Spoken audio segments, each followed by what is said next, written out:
முக்காணி பழையகாயல் சாயர்புரம் பகுதிகளில் பாராளுமன்ற வேட்பாளர் கனிமொழிக்கு முன்னாள் பாராளுமன்ற உறுப்பினர் ஜெயதுரை வீதி வீதியாக நடந்து சென்று தீவிரமாக வாக்கு செய்தார். அப்போது பொதுமக்களுக்கு துண்டு பிரசுரங்களை கொடுத்து சேகரிப்பு ஈடுபட்டார். துண்டு பிரசவத்தில் உள்ள வாக்குறுதிகள்: நீங்கள் இந்திய கூட்டணிக்கு வாக்களித்தால் சமையல் எரிவாயு 500 ரூபாயாக வழங்கப்படும், லிட்டர் 75 ரூபாயாக வழங்கப்படும், டீசல் லிட்டர் 65 ரூபாயாக வழங்கப்படும்.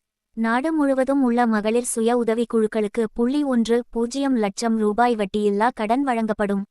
விவசாயிகளின் நலன் காக்க விவசாய விளை பொருட்களுக்கு உற்பத்தி செலவுடன் 50 விழுக்காடு உயர்த்தி விலை நிர்ணயிக்கப்படும். நாடு முழுவதும் மாணவர்கள் பெற்ற கல்விக்கடன் ரத்து செய்யப்படும். புதியதாக வட்டியில்லாத கல்விக்கடன் ரூ.4 லட்சம் வழங்கப்படும். 100 நாள் வேலை திட்டம் 150 நாட்களாக உயர்த்தப்படும். சம்பளம் 300 ரூபாயாக இருந்து 400 ரூபாயாக ஆக உயர்த்தி வழங்கப்படும். நாடு முழுவதும் 4 வழிச்சாலைகளில் உள்ள சுங்கச்சாவடிகள் டோல்கேட் உடனடியாக அகற்றப்படும். பெருவெள்ளத்தால் பாதிக்கப்பட்ட தூத்துக்குடி மக்களுக்கான நிவாரண பணிகளில் தன்னை முழுவதுமாக அர்ப்பணித்த மக்களின் வெற்றி வேட்பாளர் கனிமொழி கருணாநிதிக்கு உதயசூரியன் சின்னத்தில் வாக்களிப்பீர். இந்திய கூட்டணி ஆட்சி அமைத்தால் இத்தகைய வாக்குறுதிகள் நிறைவேற்றப்படும் என வீதி வீதியாக நடந்து சென்று கடைகளில் முன்னாள் பாராளுமன்ற உறுப்பினர் ஜெயதுரை தீவிரமாக முக்காணி பழைய காயல் சாயல்புரம் உள்ளிட்ட பகுதிகளில் திமுக வேட்பாளர் கனிமொழிக்கு ஆதரவாக வாக்கு சேகரிப்பு. முன்னாள் உறுப்பினர் ஜெயதுரை ஆதரவு திரட்டினார். முன்னதாக பஜார், பஸ் ஸ்டாண்ட் உள்ளிட்ட பகுதிகளில் பொதுமக்கள் மற்றும் பஸ் ஸ்டாண்டில் பயணிகள், ஆட்டோ டிரைவர்கள் மற்றும் டீ கடைகளில் வீதிகளில் நேரில் சந்தித்து துண்டு பிரசுரங்களை வழங்கி ஆதரவு திரட்டினார்.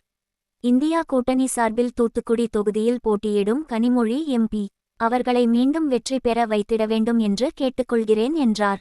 வாக்கு சேகரிப்பின்போது முன்னாள் மாவட்ட விவசாய அணி அமைப்பாளர் நட்டாத்தி காளிதாஸ் பண்ணையார், மாவட்ட விவசாய அணி சுந்தரராஜன், பேரூராட்சி கவுன்சிலர் முத்து ராஜா, முன்னாள் மாவட்ட நெசவாளர் அணி துணை அமைப்பாளர் இசக்கியப்பன், திமுக ஒன்றிய துணைச் செயலாளர் பன்னீர்தாஸ், மங்களபுரம் பட்டுராஜ், ஒன்றிய விவசாய அணி அமைப்பாளர் பட்டாணி சேகர், முன்னாள் விவசாய அணி வேல்நயினார், நகர பிரதிநிதி பரமசிவன், பெருங்குளம் நகர செயலாளர் பாலமுருகன், நகர பொருளாளர் செல்லையாபாண்டியன், நகர பிரதிநிதி சாம்பசிவம், நிர்வாகிகள் லட்சுமணன், துறை காங்கிரஸ் முன்னாள் மாவட்ட செயலாளர் ஜெயக்குமார், வட்டார தலைவர் சொரிமுத்து பிரதாபன், ஜெயராஜ், புல் பாண்டியன், நயினார் பாண்டியன், அந்தோணி, சக்திவேல், ஆறுமுக நயினார், ஆபேல், சுந்தரபாண்டியன், கண்ணன், நகர மாணவரணி அமைப்பாளர் எபினேசர், பாக்கியலா, காடுவெட்டி பிச்சையா உள்பட பலர் கலந்து கொண்டனர்.